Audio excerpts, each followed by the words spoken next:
Западно-нилската треска удира на повозрасната популација. Потврдени се нови 4 случаи на вирусот од страна на Институтот за јавно здравје и сите се на возраст над 60 години. Досега се регистрирани вкупно 42 лица заразени со вирусот и 4 починати пациенти. Заклучно со денес, 4 лица се лабораториски потврдени на вирусот Западен Нил. Сите новодиагностицирани се од Скопје од засегнатите општини. Лицата се на возраст од 66, 71, 84 и 75 годишна возраст.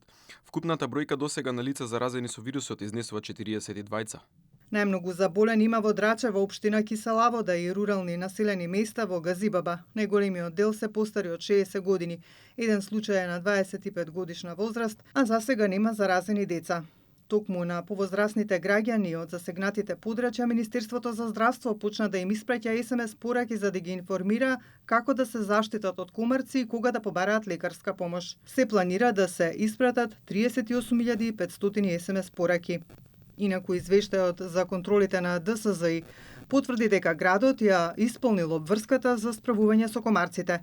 Средствата со кои што е извршена дезинсекција, уверува министерот за здравство Клековски, дека се од листата препорачана од СЗО. Фокус во наредниот период ќе биде ставен на лоцирање на застојните води во општините, каде има епидемија на западно-нилска треска и дезинсекција од земја токму околу тие места. Здравствените власти посочуваат дека смртноста според прогнозите е околу 10% од пациентите со воспаление на мозокот кои биле хоспитализирани. Остануваат препораките до граѓаните навремено да реагираат ако почувствуваат симптоми на Западен Нил и да се заштитат од комарците. Во утринските часови веќе беше извршена теристичка дезинсекција против комарци во Скопје, а ќе биде спроведена и вечерва.